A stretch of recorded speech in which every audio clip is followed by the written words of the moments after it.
Welcome back to the fortress of sawdust and resin spaghetti. Now, in this one, we are going to finish off the garden bench that we started a couple of weeks ago. Now, if you remember in the first part, we took the slab, we debarked it, we flattened it on our jig, we cut it to size, and we got it all prepared, ready for the legs. Now, in this exciting installment, we are going to make those legs, we're going to attach them, and we're going to finish it, and we're going to ship it out into the garden. So let's get started, should we? Okay, as you see, we've made one leg already. We've got another blank over there, which is going to go onto the bandsaw momentarily. We wanted to go for a church pew kind of leg. So that's what we've done. We've put a couple of little bow ties in. Unfortunately, I did this bow tie before I actually joined it together, so I've cut a little bit off, but no big deal. It looks intentional, hopefully. Through tenon on the top. And if you notice, we've cut down either side of the tenon, which is going to accept a walnut wedge, and the hole at the bottom, these two holes here, that is put in so that when we drive the wedge in, we don't split here. It will terminate there. It's just to prevent splitting, so it won't split down here. So the next thing is, and as you see, it is quite a chunky thing, so, and hopefully with the through tenon and the thickness of the leg, it will negate the need for a what do you call it, a stretcher. So, but if we need to put a stretcher on, then we'll put a stretcher in down here, and then it will look like a pew. So okay, so the next thing to do, take that leg there and get it cut out like this one on the bandsaw. Now, I've had this bandsaw for over 6 years now, and in all honesty, it's never missed a beat.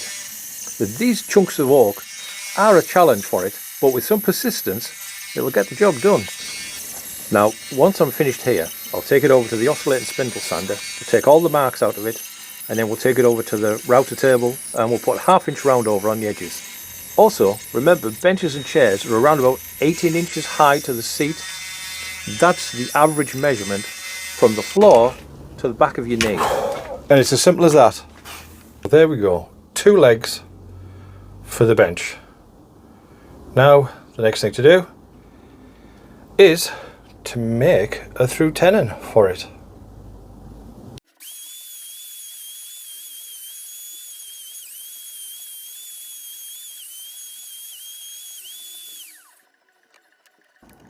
There are different methods of cutting a through tenon. I prefer to route out the bulk of the material and then square up the edges with a chisel. If you have a mortise machine or a drill press, then you can use those. I do drill through once I've reached the depth of my router, but I'll only drill through in each corner so I know the size of the mortise, and then I'll flip it over and route away again.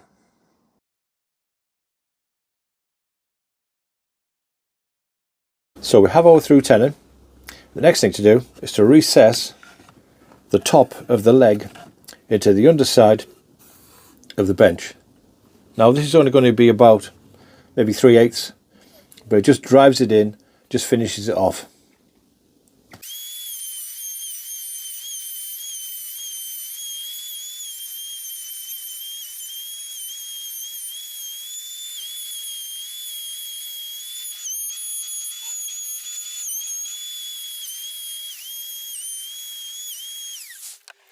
And you'll notice again how I trim up the edges with a sharp chisel rather than chance it with a router.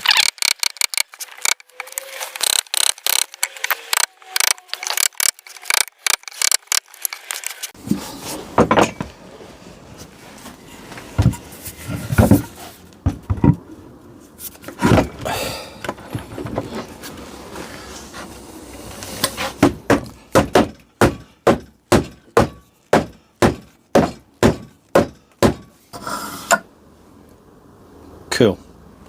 So there we go, it's together for the time being. We're going to take it apart next and give everything final sanding, get some finish on it. I think we'll finish it in 3 sections, top and 2 legs, then put it back together, get the wedges into these joints, and then we can cut them flush, and then we can call it done.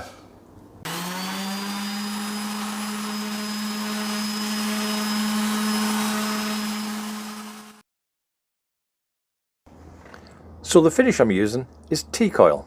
It's a good all-round outdoor finish. I'll put 4 coats on.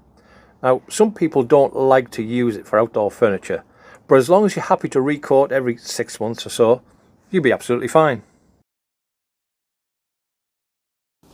Okay, so everything's had several coats of teak oil, and now we put it together for the last time. Bow ties to the outside.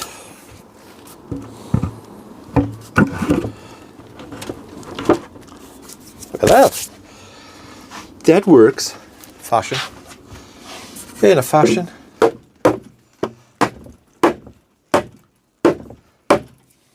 Right. Second one. Bow ties to the outside. Into there.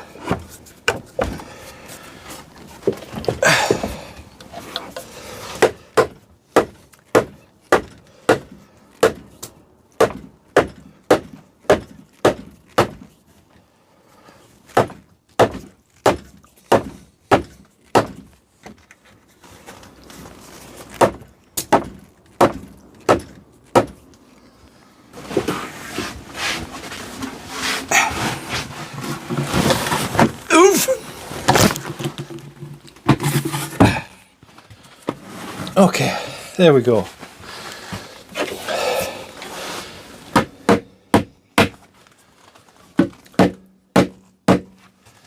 That's that.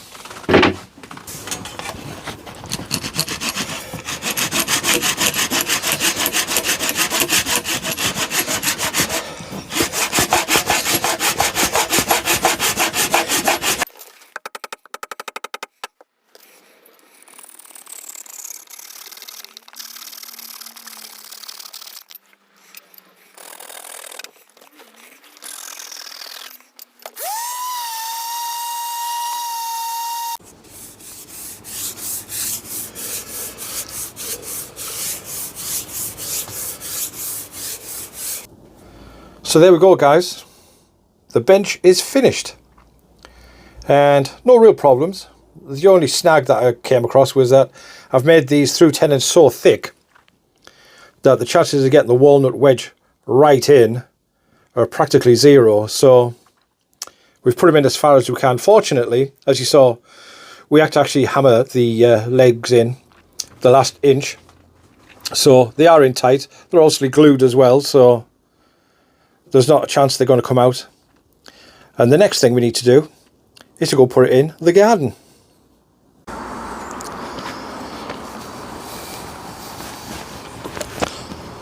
So there's the bench. What do you think? Simple project, but looks pretty good, eh?